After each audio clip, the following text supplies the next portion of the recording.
Maybe it's coming up. It's just taking it a minute. So we have Mr. Dan Douglas says, "I see you, Colonel Mike."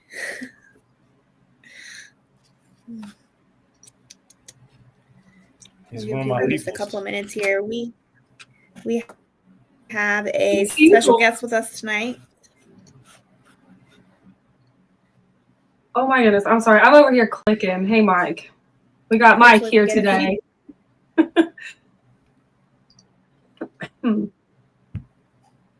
Okay. Delete. So we'll go ahead and get started. I am Ashley from Last Call Catfishing. I'm Julie with Running on Catfishing, and today we have Mike Abell, also known as Colonel Mike. Unfortunately, people started calling me by my rank as I retired, and I am a guest on the show tonight. Yay! Welcome. We're excited to have you. We are glad to have you back, Mike. So while we're kind of waiting for people to pop on, do you want to give a little brief introduction as to what your organization is in case they missed it last time? Yeah, is there enough people on that we should go down that road? Yeah, let's get ready to share this out. I'm gonna share it out on mine. We got people so far. Last.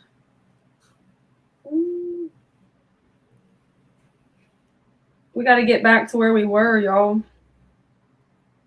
Got to get back to our viewership we had that summer off. Didn't do me much good. Let's see if it is showing up on. It is on Run and Gun now. Okay. So. It's showing up on Last Call. And I just shared it on my regular Facebook. I'll see if I can put it on TT, and then we'll get going. We didn't have our intro. We got to make a new intro. My music was messing some things up on the overlay, which I really liked it, but it's copyrighted.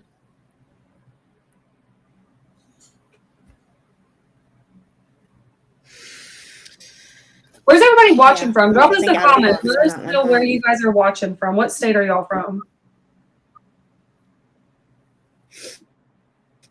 That's a good way to get things started usually. Hey, Jeremy. Yeah. There. Let's see if I can link it on here too. Hi, Connor. Hey, Connor.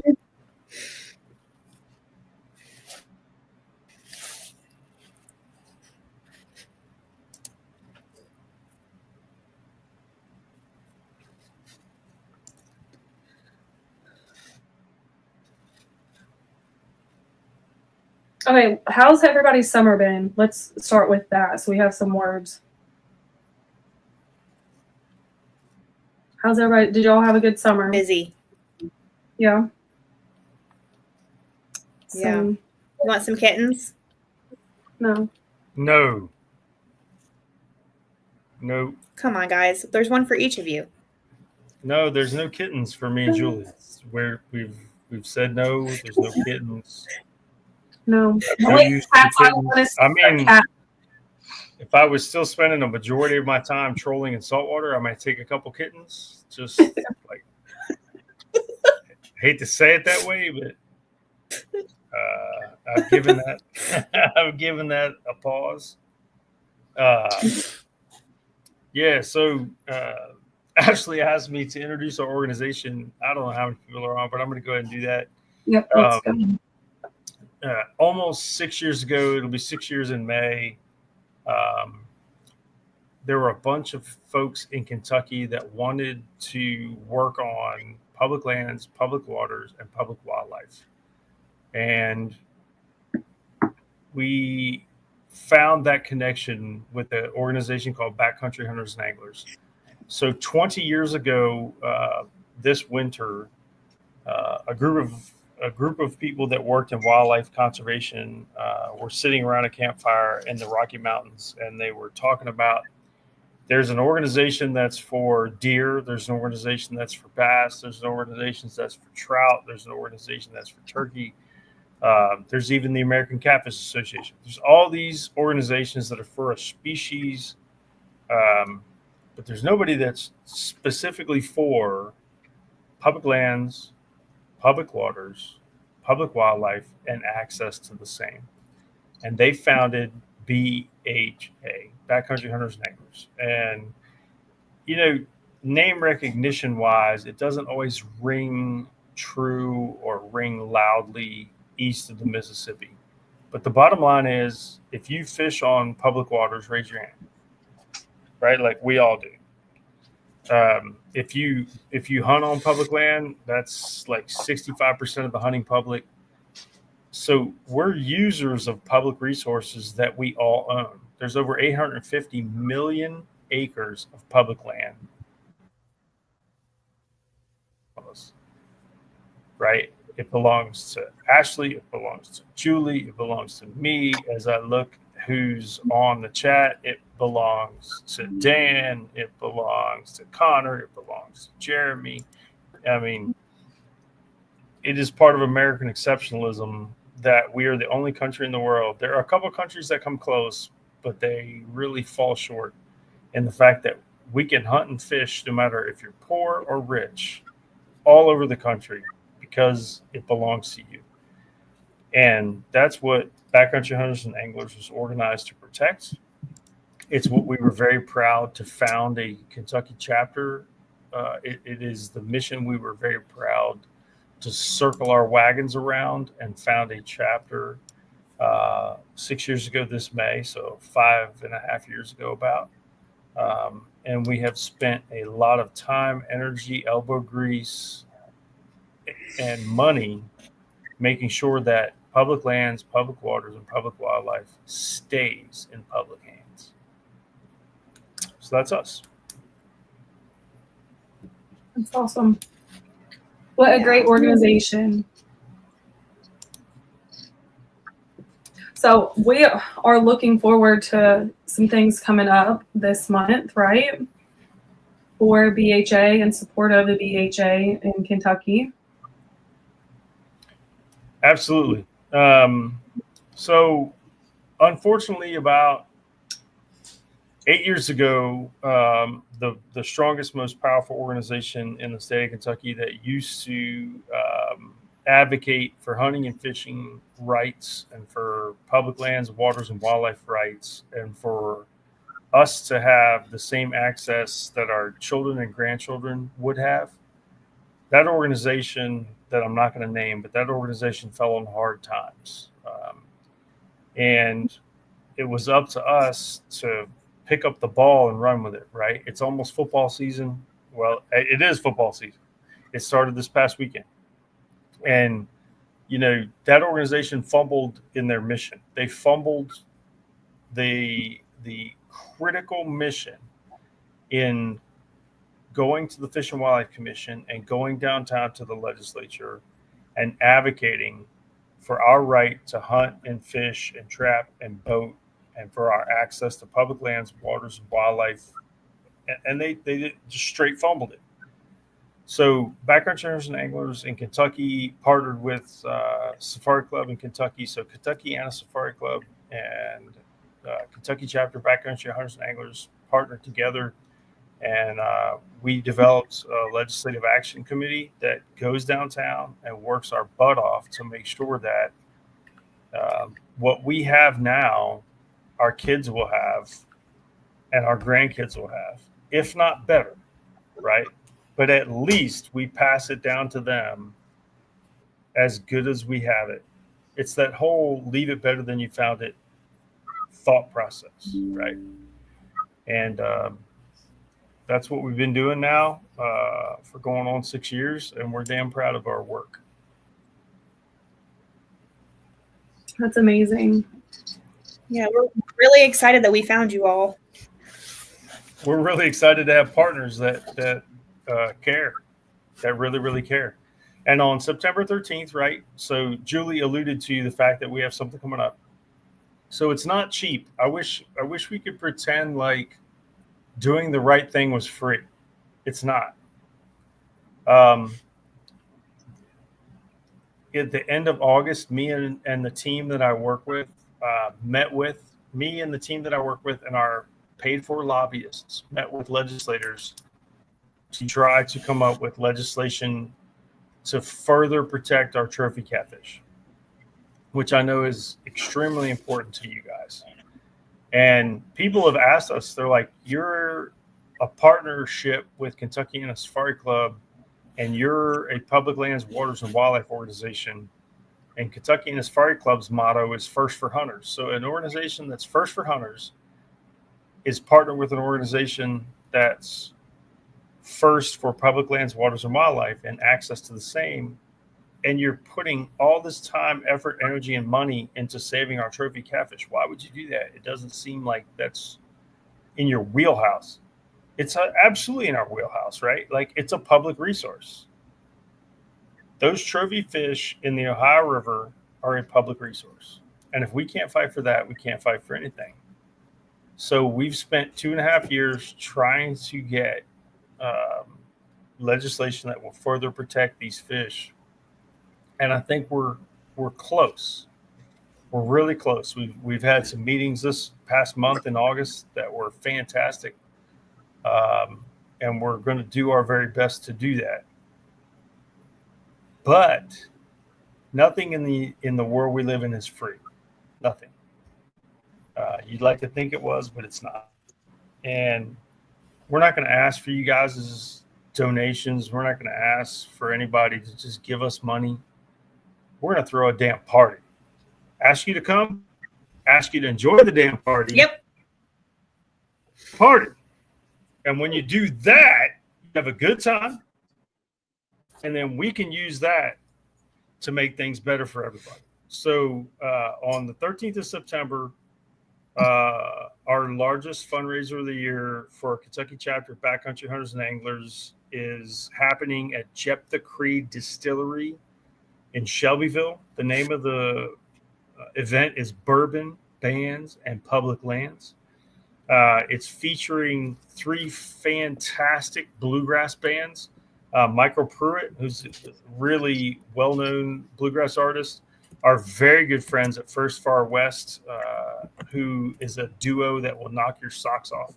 And then a very well-known solo artist named Logan Halstead.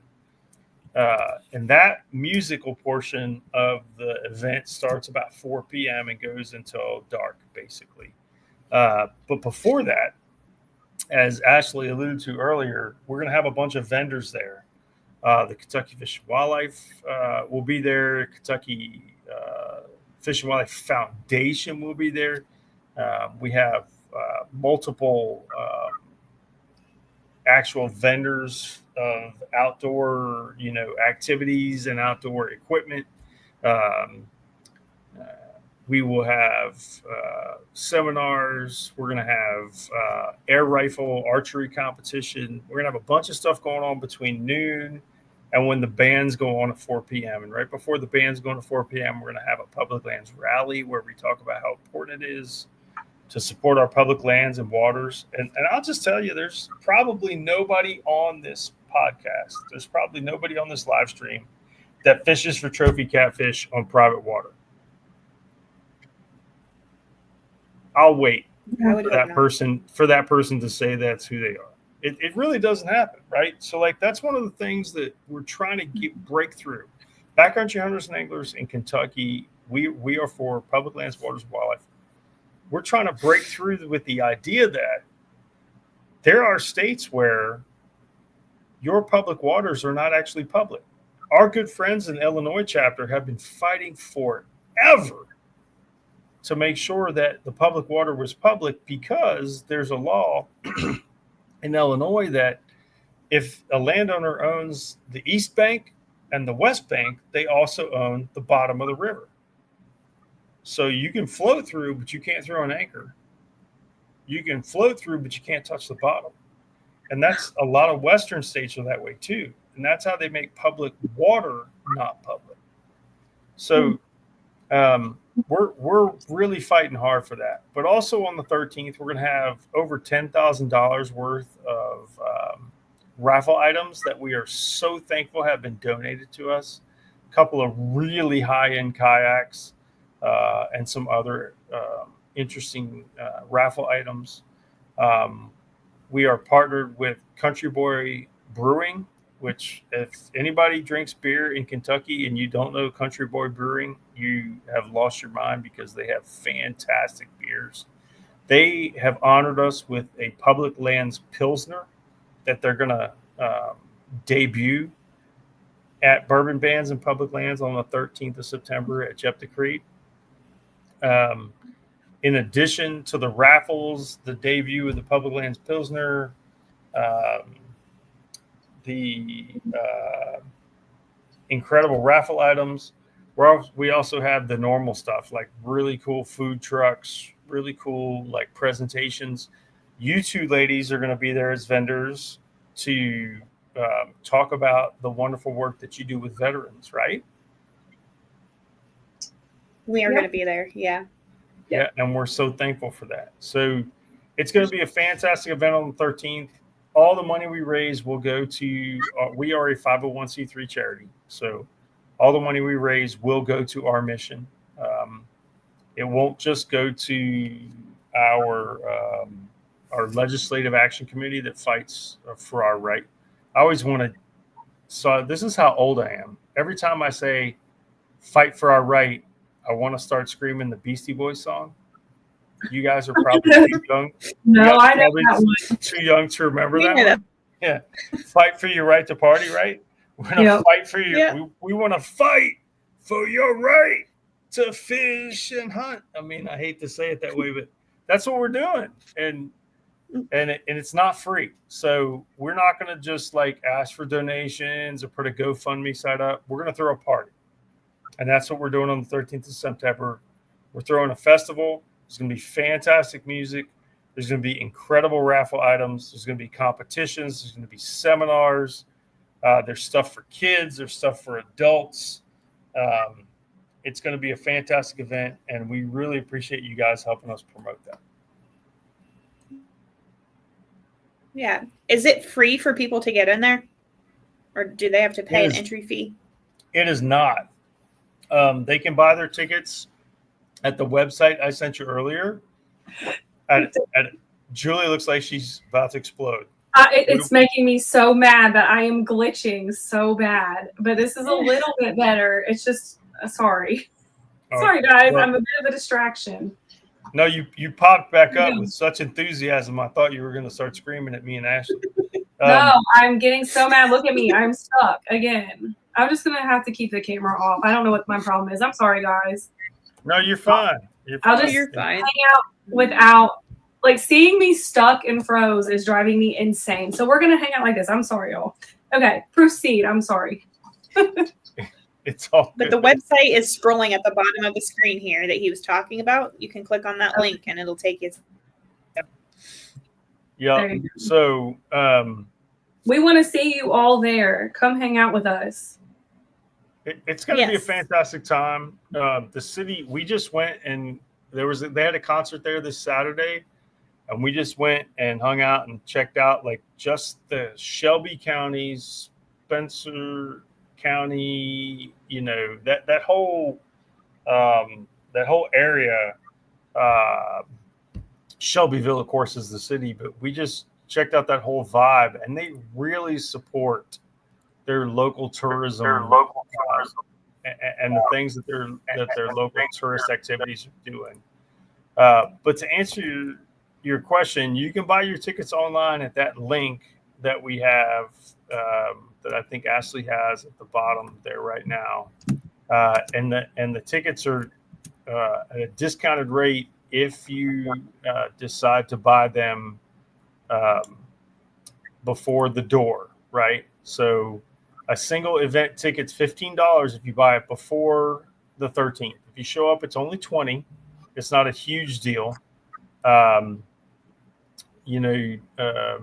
Kids 15 and younger are free, right? So like if you're a parent and you buy your ticket online and it's $15 for you and your kid's 13 years old, that's it. You're in. That's much cheaper than the concert we went to at Jeff the Creed on Saturday.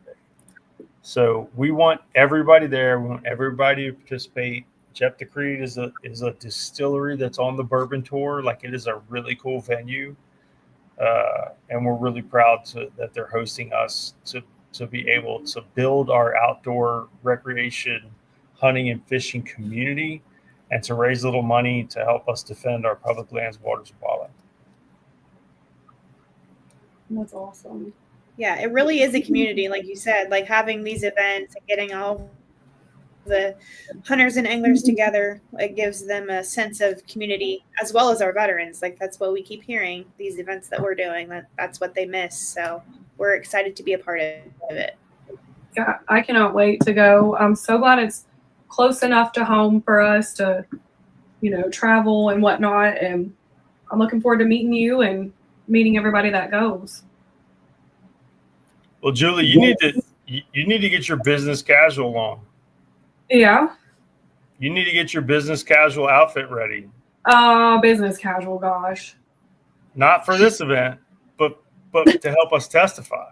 Do you really know that this girl's going to have a turtleneck? You know those suits that, like, you cover your whole face? That's what I'm going to have to get, because I turn red, but yes. I mean, I'm looking forward to it, but I'm going to have to wear something up my neck.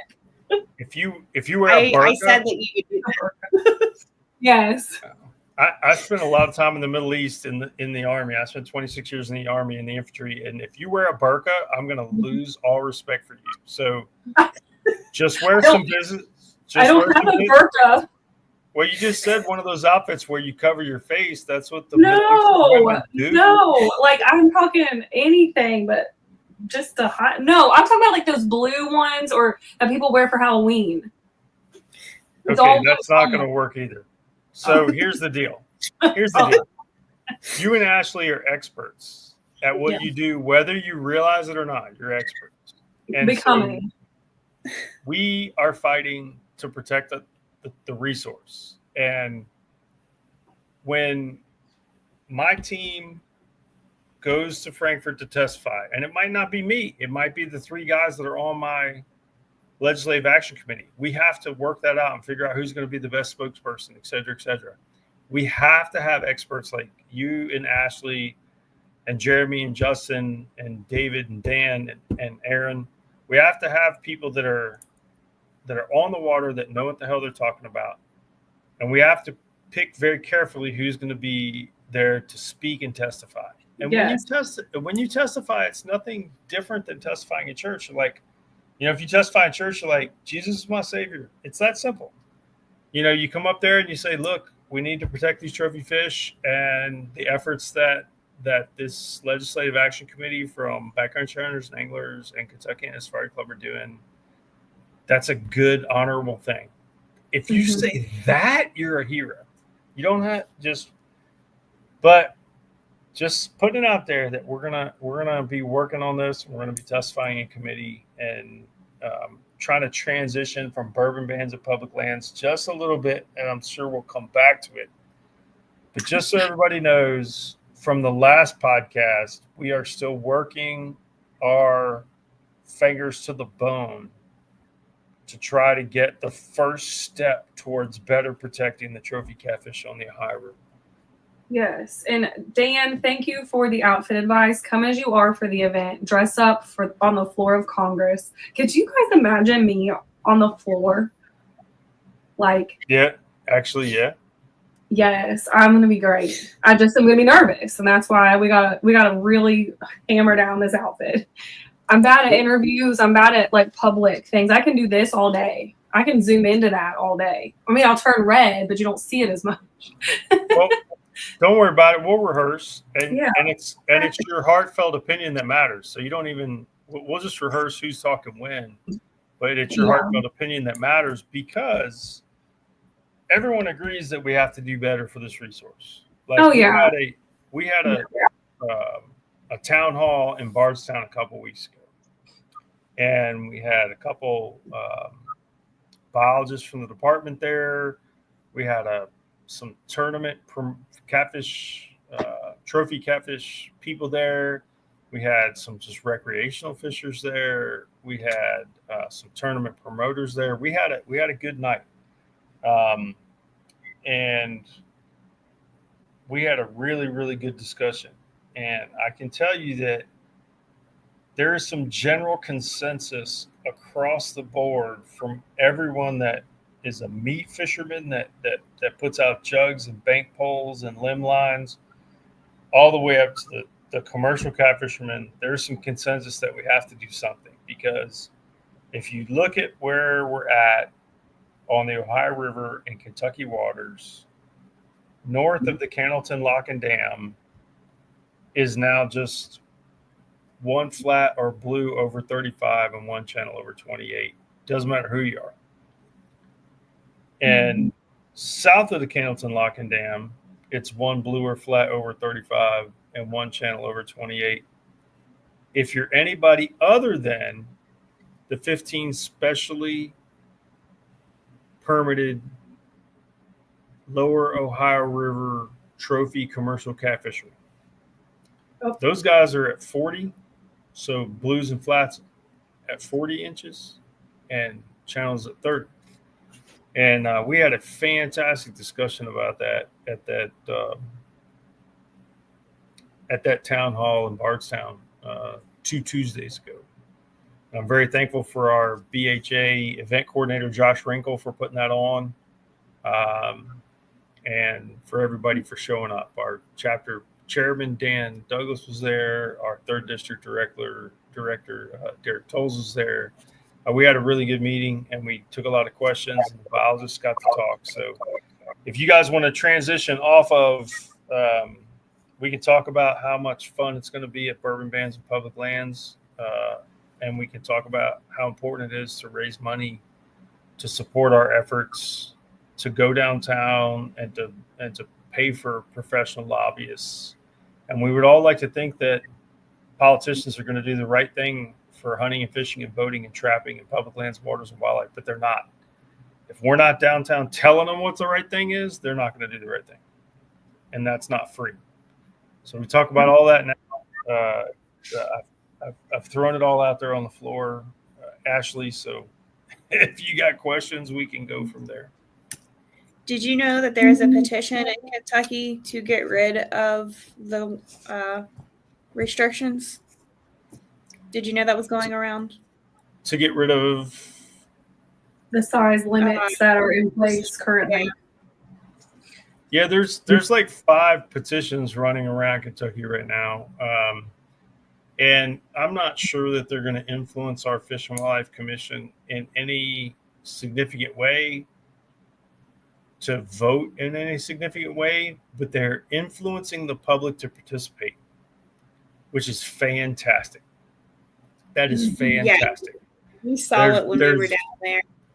Yeah, there's a petition about size limits. There's a petition to remove the head of the agency. There's a petition to also improve the regulations as it relates to wildlife rehabbers.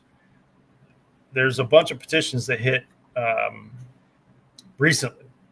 Yeah.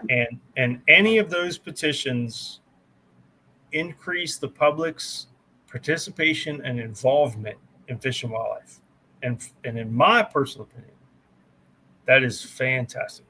The more people that participate in the process, and the more people that get informed and educated in the process, whether they agree with me and Julie and Ashley and anybody, you don't have to agree with us.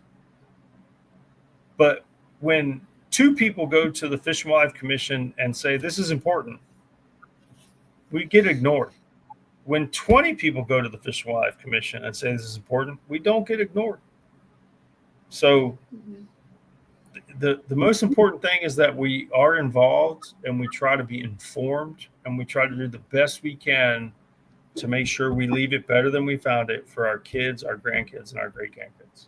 If that's not our primary mission, then we've lost it. Yeah, absolutely. It's pretty sad. I don't know.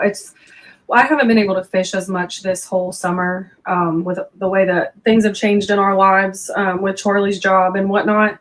But when I have gone this summer, it is nothing like it was the years past. There are so many more people there. So we're getting pounded by commercial fishing. I can't tell you how many times I've gotten skunked when I never have. And I cannot tell you how many teen-size catfish we've caught and the lack of the bigger ones that we would have caught any given day last year and the year before. Mm-hmm. And to go back to our responsibility as anglers, I wonder what type of influence by us going fishing and sharing it the past 2 years has had on the amount of fishing that has come to our area to take from the resources we have rather than enjoy them and returning them back. You know, I mean, can I contribute it to also a very unusual amount of rain that we've had and how long it took for our rivers to level out down here to be in the condition that they were at this time and this time, and you know, each month, each week, as you know, weeks go by. I mean, yes, it was a lot different this year, so could it be that? Perhaps. But each year since we've started sharing on social media, the increase in number of boat trailers down there and the amount of people fishing with those big barrels in their boats, in the lines they're putting out, in the hoops they're putting out, it's increased every year since we started. You know, what is that? I mean, I don't know. Is it just because of us going and sharing, or is it because their buddies, you know, that do this too, you know, they found out, you know what I'm saying? Yeah, you guys are not alone in thinking that way, Julie. You're not alone in thinking the way that there's a lot of podcasters all over North America that think, because they started talking about this is the best way to hunt whitetail deer, this is the best way to hunt elk, black bears, mule deer, catch trout, catch bass, catch catfish, that you kind of opened up Pandora's box of we brought all these other people into what we're doing, and it's putting pressure on the resource. I appreciate what you're saying and the way you're thinking about that, but I'll just say it to you this way. We are less than 10 or 11% of the number of fishers and hunters we were when our fathers and grandfathers were on the water. Mm-hmm. So when, you know, I'm significantly older than you and Ashley. I'm in my mid 50s. When my father was fishing, there were 3 times the number of fishermen on the water. Okay. There was no Instagram, there was no social media, there were no cell phones, but there were 3 times the number of fishermen. The number of fishermen has almost held steady in the last 3 years, but it's down over the last 20. The number of hunters is down significantly over the last decade. So, you know, the fact that there's a lot of people trying to get internet famous on YouTube and telling everybody where to fish and how to fish and what technique to use and kind of spot burning their best spots. Mm-hmm. Yeah, that's an issue, but there's a significantly smaller number of people hunting and fishing than there was when I was a kid. So do you think that it's strictly the demand on needing the biggest fish and whatnot for pay lakes that is potentially causing the decline more so than just more people fishing? You know what I mean? Like this. Yeah, I have the biologist cheat sheets in front of me that were provided to me, and I also have my personal opinion. And I took some notes before this podcast, so I wasn't like talking out of my ear or talking out of my butt. Here's what I'll tell you. Looking at the research and talking to people, we have overfished our trophy fish. That's a fact. You cannot dispute that fact. The Department of Fish and Wildlife Resources in Kentucky recognized we overfished our trophy fish north of the Cannleton Lock and Dam in 2022, and in a meeting in 2022, they recommended changes to fix that, and those regulations went into effect in 2023. That same meeting, the regulations were changed south of the Cannleton Lock and Dam. So when I say Cannleton Lock and Dam, if you guys don't know where that's at, it's basically for those of you who, if I said the small town where the Lock and Dam is, you won't know. It's just north of Owensboro, one of our biggest cities in Kentucky. Uh-huh. And so south of Owensboro to the confluence of the Mississippi River now, those commercial fishermen are still taking these giant fish. Yeah. I say we because I hate to I hate to go like this and stick my finger on somebody. Like, I got you. Let me find my camera. There we go. But if you're a commercial fisherman that is harvesting or over harvesting flats and blues and channels in the 30, okay, so the Kentucky administrative regulation that defines a trophy fish in Kentucky for the entire Ohio River from West Virginia all the way to the confluence of the Mississippi, a trophy blue and flat is 35 inches and a trophy channel is 28. For the specially permitted lower Ohio River trophy commercial catfishermen, it's 40 inches for a blue or flat and it's 30 inches for a channel. So let's just talk about the elephant in the room. They can harvest as many 39-inch blues or flats as they want. Mm-hmm. There's no regulation on short fish based on that trophy. So if you're one of those 15 specially permitted lower Ohio River commercial trophy catfishermen, you can only harvest 4 of any variety of blues or flats or channels. Blues or flats 40 or over and channels 30 or over. 4 total. So 4 blues or flats, 40 inches, channels 30 inches. Anything less than that, you can harvest as many as you want to. Mm-hmm. And you're within you're within legal limitations.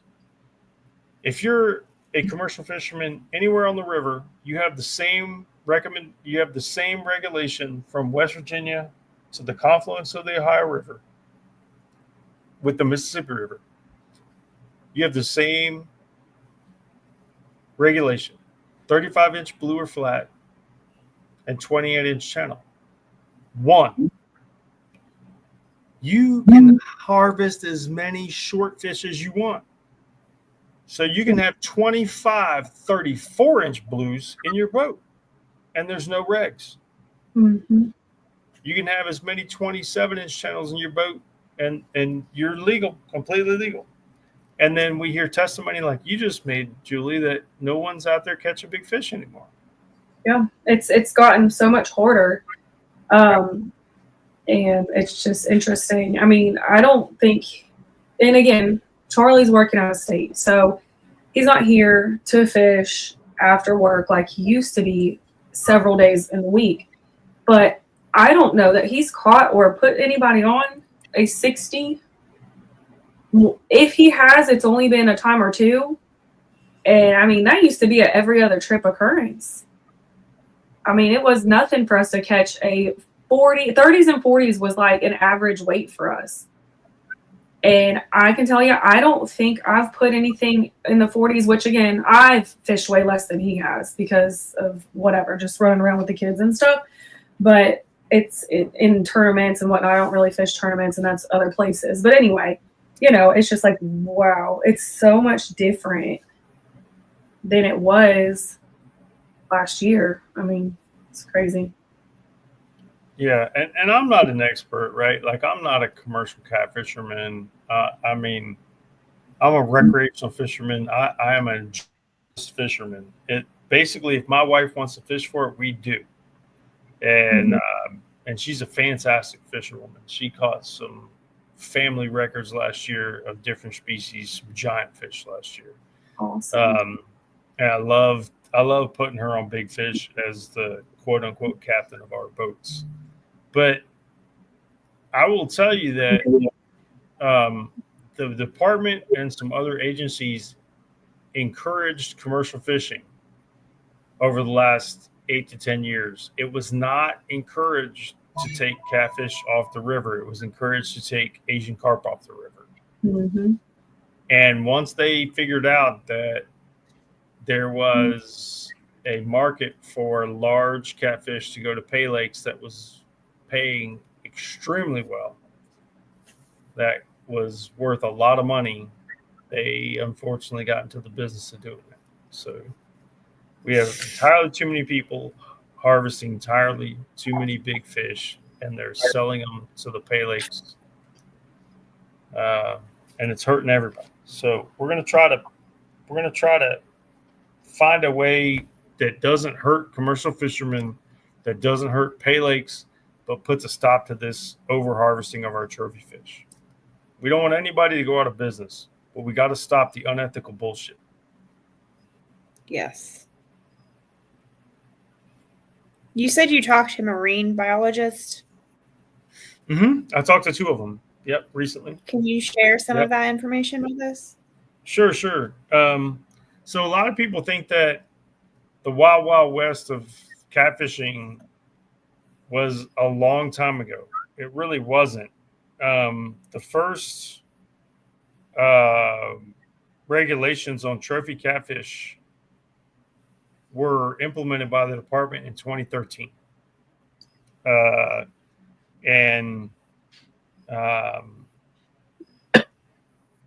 It applied to both commercial fishermen and recreational anglers on the Ohio River. So 2013 doesn't seem like a long time ago for a guy like me, because I'm 54, going to be 55.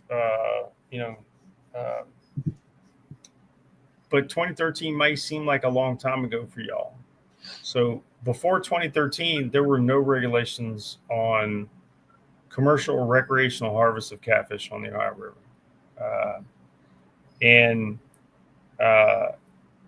They put the request in for those regulations in 2013. In 2014, the regulations actually went into effect, and that's the first year that we had the entirety of the Ohio River from West Virginia to the confluence of the Mississippi. That was the first year that 35-inch blue and flathead was considered a trophy fish, and a 28-inch channel was considered a trophy fish.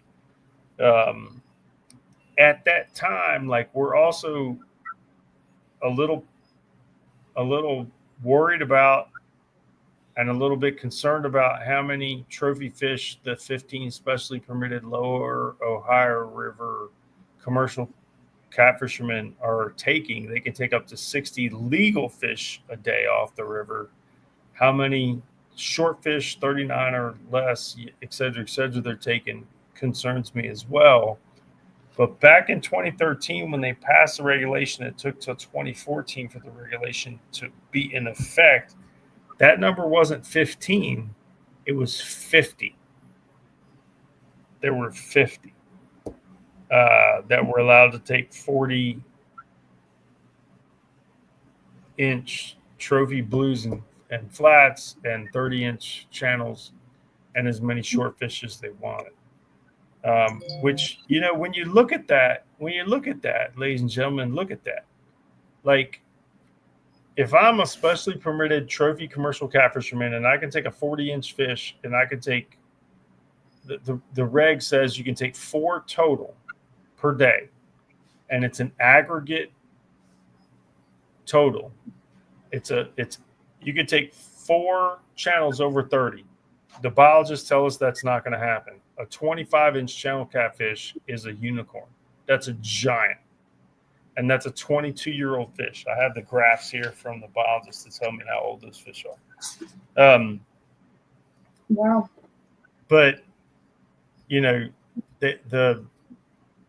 that trophy moniker for a channel is not a good one. But for a blue or a flat, that's 40 inches. At one time, not too long ago, there were 50 commercial fishermen that were allowed to harvest them over that limit. And they were allowed to harvest 4 total. So it was 4 total of blues and flats over 40 and channels over 30. Any 4 in an aggregate limit. But an unlimited number below that. Meanwhile, everybody else has a 35-inch limit for 1 fish, blue or flat, and a 28-inch limit for 1 fish channel. So we got to fix this. There's entirely too many big fish being pulled off the river. In 2019, the regulations were amended again, and it went from 50 specially permitted trophy catfish, specially permitted commercial trophy catfishermen. This title causes me to be tongue-tied. Like, specially permitted lower Ohio River trophy catfishermen. It drives me crazy. So you guys think like I'm uneducated. It's just an incredibly long title for what this permit is. The current permit is called the current permit is called Lower Ohio River Specially Permitted Trophy Commercial Catfishermen. What the fuck? You're like, you need an acronym for that. Jeez, Louise, man. I'm an educated man and I speak English, but it's hard to even say that. So there's 15 of them now, but back in 2014 there was 50, right, that were allowed to harvest these fish. And what happened was by 2022, they had fished out everything from the Cannleton Lock and Dam, which is just north of Owensboro, all the way to West Virginia. Well, we know what we did with the buffalo. We know what happens when there's unlimited, unregulated harvest. We know. Yeah. Right? Like, we don't have to explain this to our kids. Like, why? You know why you can't hunt buffalo and they're considered livestock? Buffalo in the lower 48 are considered livestock. Right? Yeah. There are some buffalo that you can hunt on some Indian reservations. And I went to a lecture in Montana 4 years ago. No, wait a minute. Yeah, 4 years ago, and talked to the tribal biologists about restoring buffalo or bison to be game animals again. And they said, we're going to defy the federal government and we're going to restore them to our tribal lands, because our tribal lands are sovereign nations and the federal government doesn't have a say in it. But it doesn't end the idea that we decimated our immense herds of our biggest wild trophy big game animal. We did that. People did that. And we haven't learned the lesson that we're about to do that with our damn trophy catfish. Because greed is so strong in the eyes of people doing this. Because that's the thing. Is you'll watch people out commercial fishing with their young children. So you're teaching them a legacy they'll never be able to continue. I'm not saying that those particular people are doing the wrong thing. Whether they are or not, I do not know. But if you're not protecting it, those children you are teaching how to do these things that are earning this income with you, for you, will not be able to continue to do it because it's no longer going to be a resource anymore. I mean, it's just sad. The greed.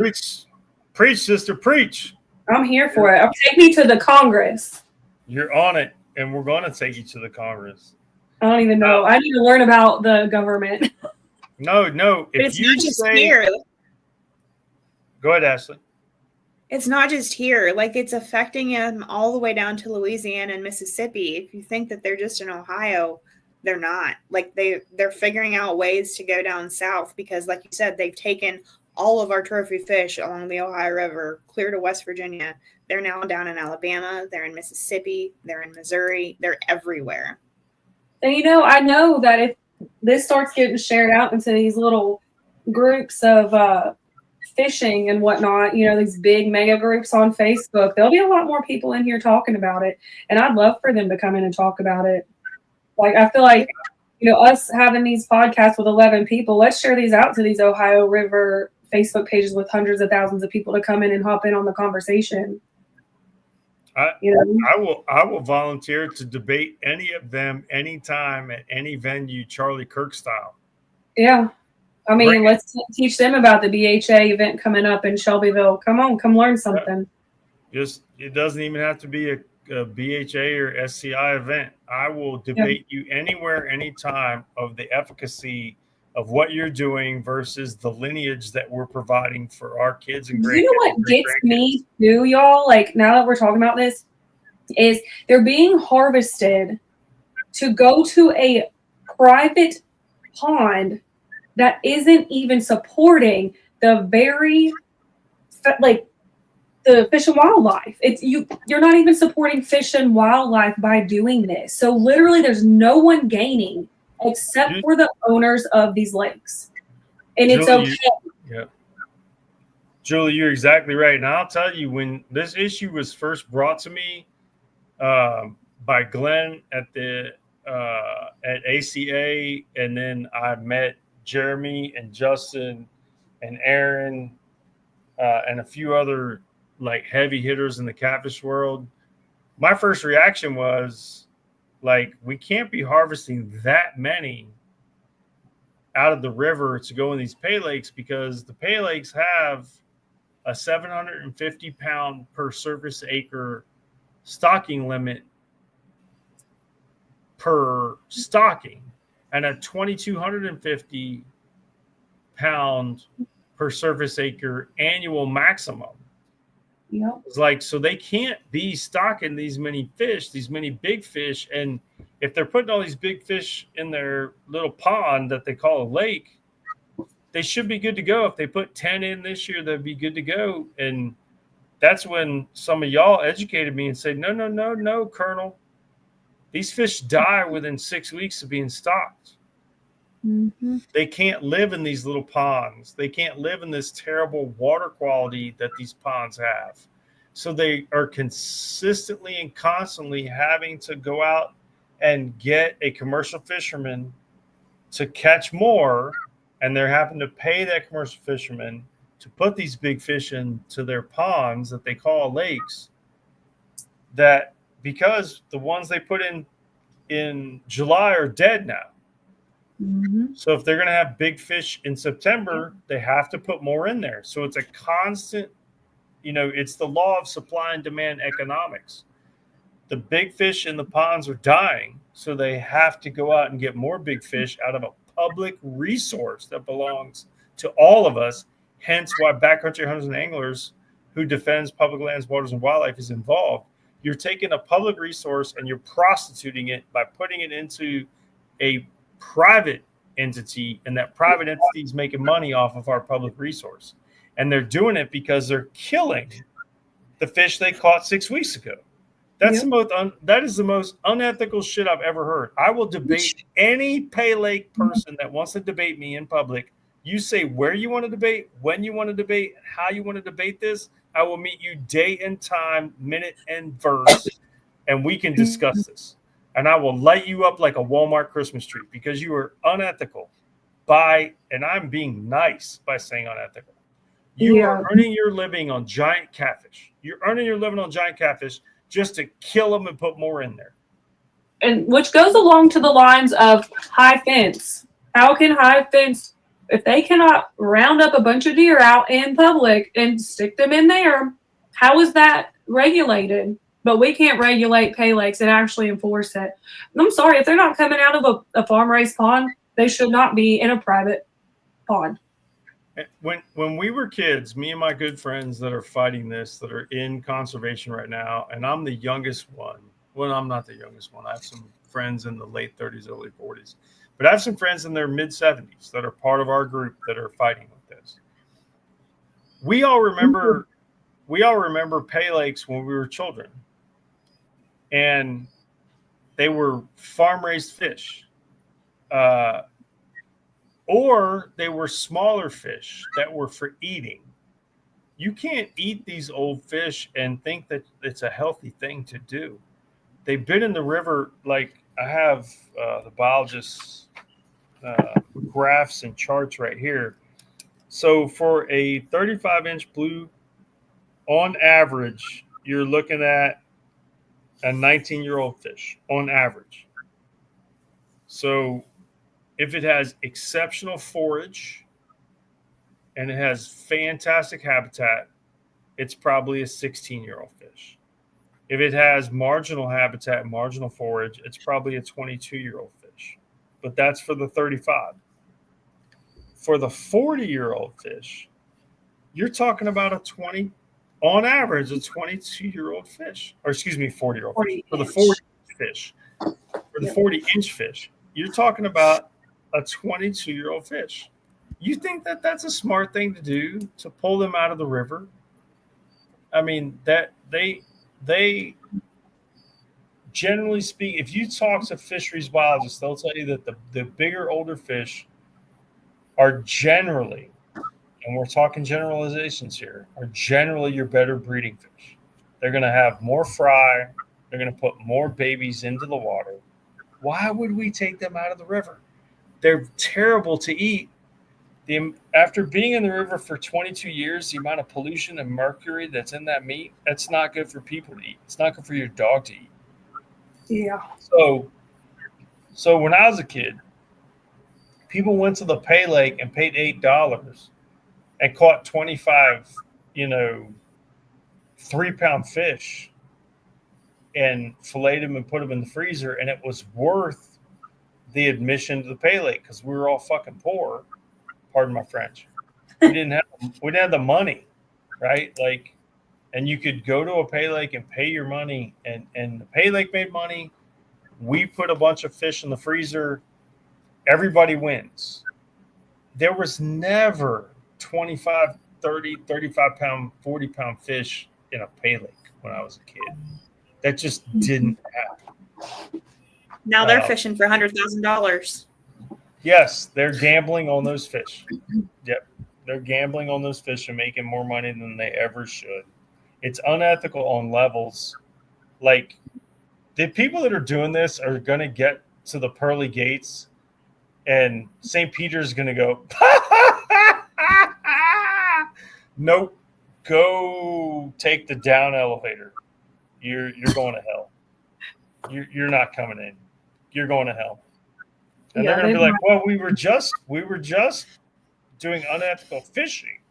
And he's going to say, some of the things that have been said publicly, just tell what side of the fence they're on anyway. The things that I've heard that have been said publicly by these owner operators is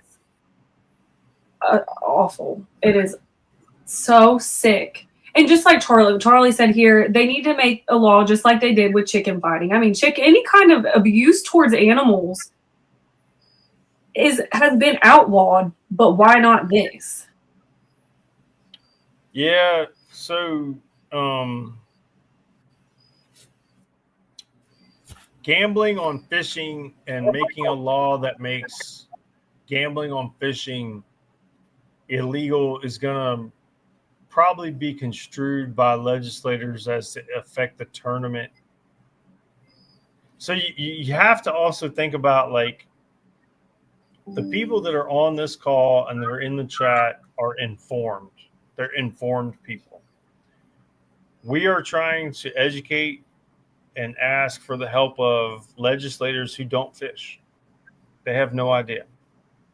And while Charlie's right, 100% right, that it's not much different than cockfighting.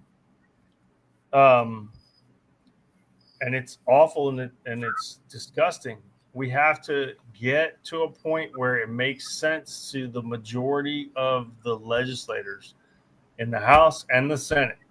And they say, you know what? You're right. This is ugly. This is abhorrent. This is disgusting. We need to put a stop to it. I just wanted to read this comment real quick. This is from one of our veterans that we fish with, Mr. Larry. He says, thank you all so much for what you were doing. I was blessed to become a member of the 50-pound club last year. It took days of fishing for bait and time on the Ohio pre-fishing, then 13 hours on the water before I caught a beautiful blue. I catch and release all Ohio fish. I despise pay lake and fenced-in hunts. I'm a disabled vet, so it makes it even harder for me to obtain these amazing fishing trips and hunting. I don't understand people that fish from a pay lake we should want to protect our heritage. We Thanks, agree. Thank you, Larry. And Charlie's talking more about crossing state lines with the fish. Yeah, so that's Julie. That's the issue. Like I talked about the history of this, and I got some really good history from the officials, and they talked about how before 2013 it was the Wild Wild West, and you could catch whatever you want, whenever you want, and do whatever you want with it. Also, in 2013, there was a group that tried to make it illegal to transport trophy fish. And when they did that, they said it would be illegal to transport trophy fish caught in Kentucky waters to any other state. The challenge with that is it violates federal law. Kentucky cannot make a law that affects another state. Only the federal government can write a law that affects multiple states. So what we have to do is start sensible and start small and fix it here. And then try to influence Kentucky, Illinois, Indiana to do it. And so I'm just going to tell you that we have surrounding states that have turned catfish into, or have not turned them into. They have classified catfish as game fish. So for any commercial catfisherman that is on this podcast or is on this live feed or sees this podcast later or sees this live feed later and is like, screw you, Ashley and Julie and Mike. Okay, screw us.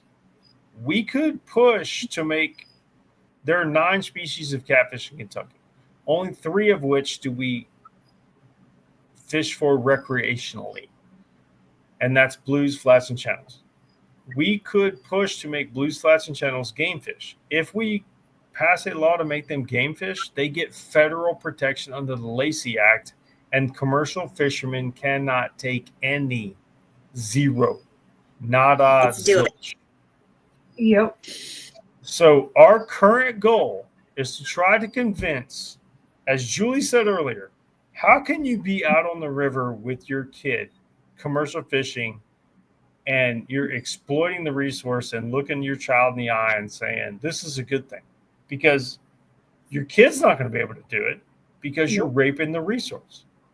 Julie made a very articulate discussion and argument for that earlier. Mm-hmm. So I've watched them do it, drop trout lines with these little boys in there. And I'm, thinking, if they're not doing it legally, because I don't know, I didn't see them pull them up, whatever.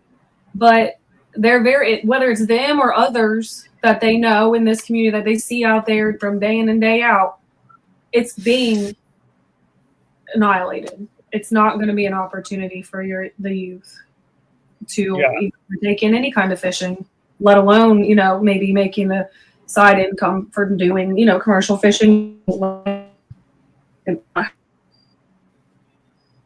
at all. It's pretty sad. And your point's very well taken. And to Charlie's point, when you cross state lines with these fish, I don't know how smart or how stupid these commercial fishermen are. I don't know enough of them, and I don't want to say that they're morons or they're geniuses. But here's what I'll tell you. When you cross state lines with these fish, you now go into that state's jurisdiction and that state's regulations and that state's law.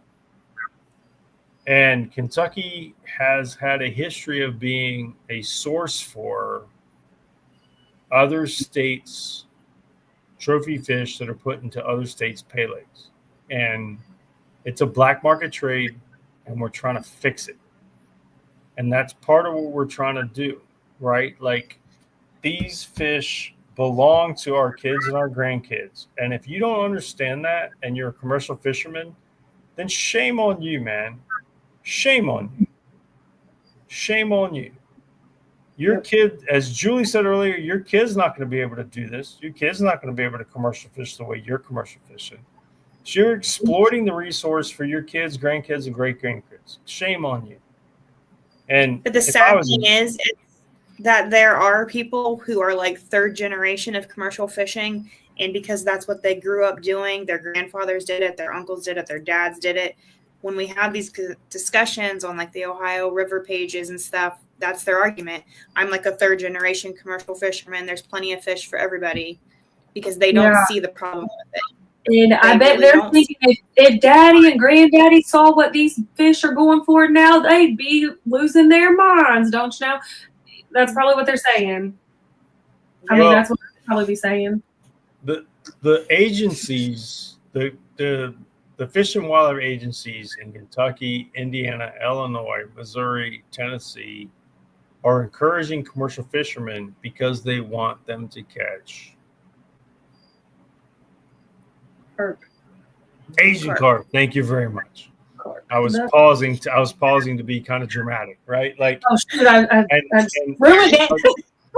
And the Department of Fish and Wildlife has even added 5 cents a pound to the fish houses. Like, so whatever the fish houses, there's only 2 really big fish houses in Kentucky, and they're all the way down towards Paducah that take fish that humans are going to eat. There are other places that take fish that are going in the dog food or cat food industry, and it's just, here's the thing, man. Trophy catfish are worth a lot more than Asian carp, and it's the law of supply and demand. It's simple economics. When you're commercial fishing, what is the fish that's going to bring you the most money? And it's a big catfish, because you're going to sell it to a pay lake. And currently, our regulations in Kentucky make that a misdemeanor, even if you're caught. Everybody says, oh, there needs to be more game wardens. Even if they catch them and they go to court, it's a misdemeanor. And the judge and the lawyers, the prosecutor and the defense attorney, they plead it down to pay court costs, get the hell out of here. Oh, you caught some fish. It wasn't fentanyl. It wasn't heroin. You didn't beat your wife. You didn't shoot somebody. So the punishment is not significant enough to deter the process. So we have some things we have to fix if we're ever going to do this. And just arguing that what is ethically right and what is morally just is never going to get there. These unethical bastards are doing awful things to our river and our fish, and I would love it if they got caught and went to jail and then just pay a fine and court cost. And once again, man, if you get a hold of this live feed, if you get a hold of this podcast and you want to debate me in public, I'll meet you over a cup of coffee anywhere in the state. But you're not going to be able to beat me on ethical grounds. You're not going to be able to beat me on regulation. You're not going to be able to beat me on, and I'm not a genius. I've been educated by people like Julie and Ashley and Justin and Jeremy and Aaron. I'm just saying I'm willing to debate on what you think you're doing with these trophy fish, because you're just pimping them out. Yep. There's a comment here that says, I can see a pay lake for disabled people. It's easy. I can see a pay lake for disabled persons. It's easy to get wheelchairs close to fish. There are organizations all across this country that take disabled people out catfishing on rivers where you're not taking fish from a pond. And the feedback off of that, there are pay lakes, some out there that are still running an ethical business, I would say. I mean, I don't know them by name, but there are some pay lakes out there that have not dove into this kind of stuff, and they're doing the farm raised catfish. So yes, I do understand and agree, Eric. And for a lot of people, pay lakes are how they started getting into catfishing in general, and then they've left from that type of fishing because it's not hard to see how bad that they are treating these catfish once you pull one out of the water, or you look at the pictures and whatnot. And there are people that leave, but that is how a lot of people got their start, because it's all they had the option to do. Because not everybody lives by a river or a lake that you can go to, public places that you can go fishing at. So it's not all. We don't believe that all pay lakes are bad. This is more trophy cat fishing pay lakes and focused, and cat fishing that is not following the laws, and the fact that the laws are so flawed that they aren't actually protecting this public resource. So it's more than just that. So I do agree and understand that pay lakes have their place when they're ran ethically. So. 100%. But there are organizations that help with that too. That too. But it's not, you don't always get to go when you want to go kind of thing. So I understand the freedom of doing that. And Ashley and Julie are two of the people that you all should say a prayer and be thankful that they are doing this, because I'm a disabled vet. Like, I don't put that out there very much. Like, I spent 26 years in the infantry, and if I wanted to play the disabled card, I could, but I won't, because they're actually guys that are more jacked up than me. And I'm so thankful that there are organizations and very generous, wonderful human beings like Ashley and Julie that are willing to take our veterans that need the help. Like, I'm not going to sign up for that, even though technically I fit in that mold. I'm going to just be so thankful that they do that, and so proud of that. And I'm so proud that you guys are coming to Bourbon Bands and Public Lands, and you're going to advocate for your organization and what you do for veterans. And Eric, I totally agree with your comment that there is a place for ethical pay lakes. There is a place, and that is the same place that me and my friends remember. We still gambled on fish when I was a kid. We gambled on fish when I was a kid, but we tagged a 5-pound fish. They just put a tag in a fish, and whoever caught it or didn't catch it, if you didn't catch it on Thursday night for the 5-pound fish, they put a tag in, the money rolled over to the following Thursday. Yeah, and that's the thing is, like, I don't even think there's a problem with fishing and making wagers and having that fun camaraderie, because it is fun.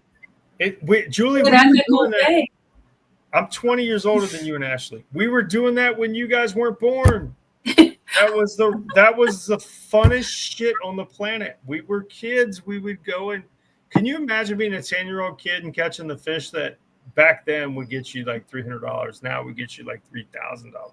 Yeah.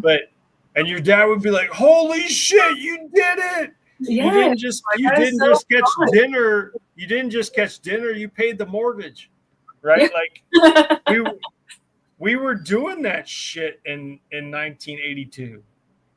We really were, and it was a farm raised fish we tagged. Yep. So I don't understand why pay lake owners have to have the 40, 50, 60-pound fish that were wild caught in our rivers.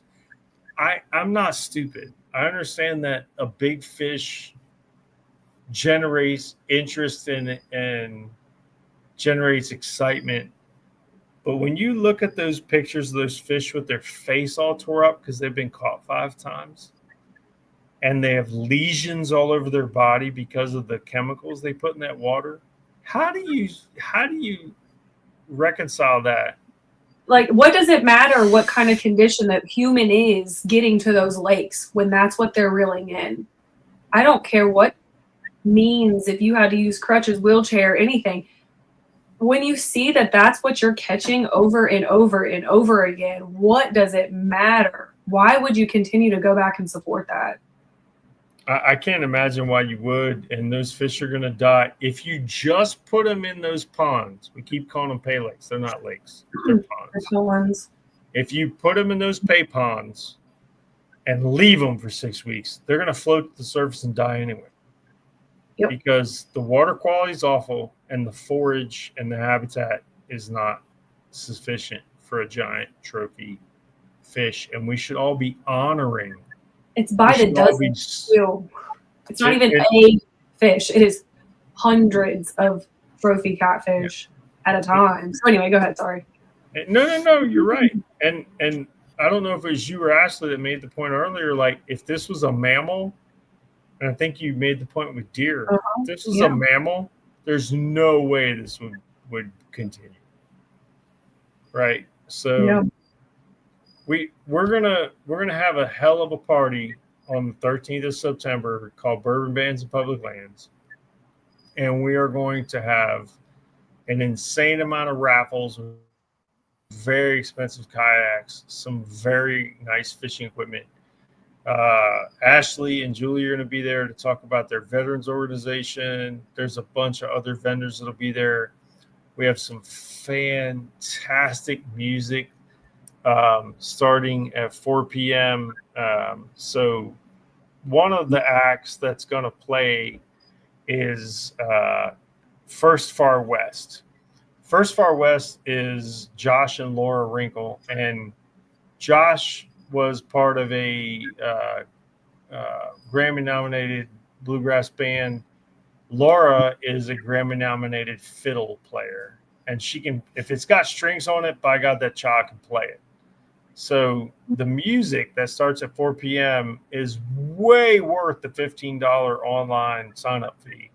And if you don't sign up online at what Julie and Ashley have, thank you so much for having that scroll across the bottom the whole time we're talking. But That is nifty.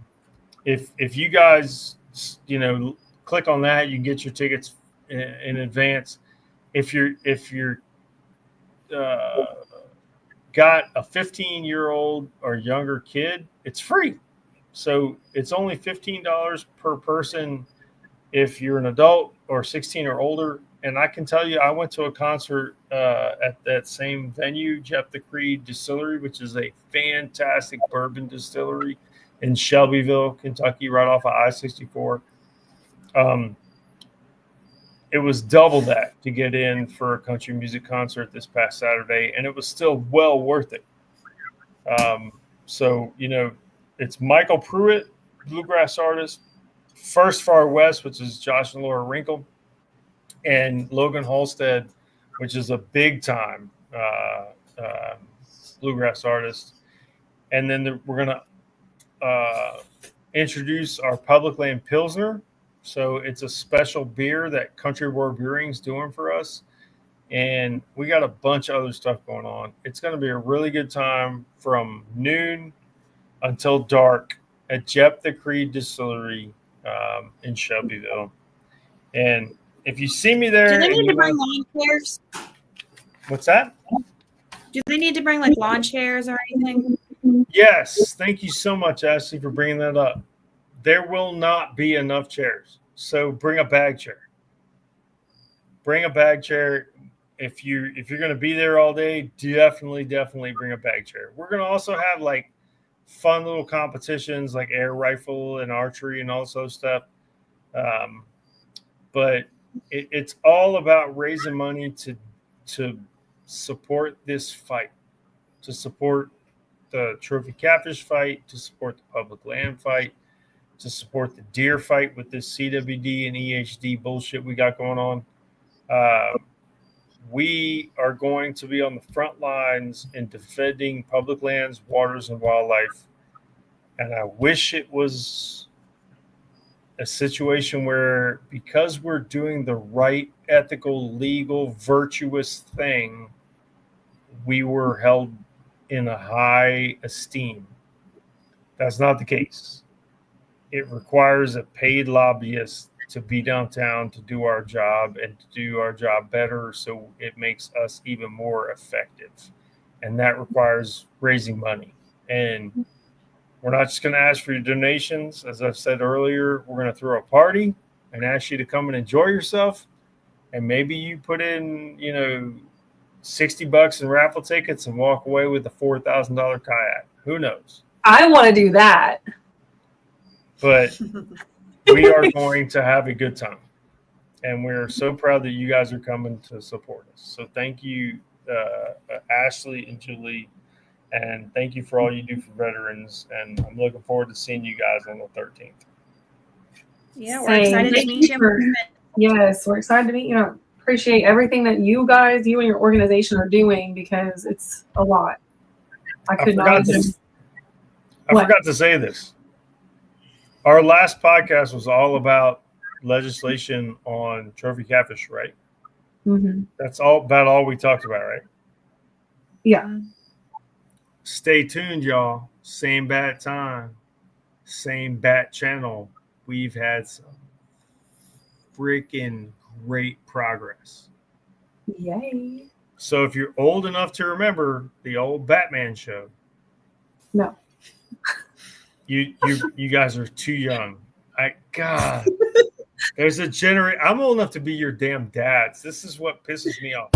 So there used to be a Batman show, and at the end of the Batman show, they'd say same bat time, same bat channel, right? So when you click the dial on your old TV, you click it to this like 7 p.m. on Thursday.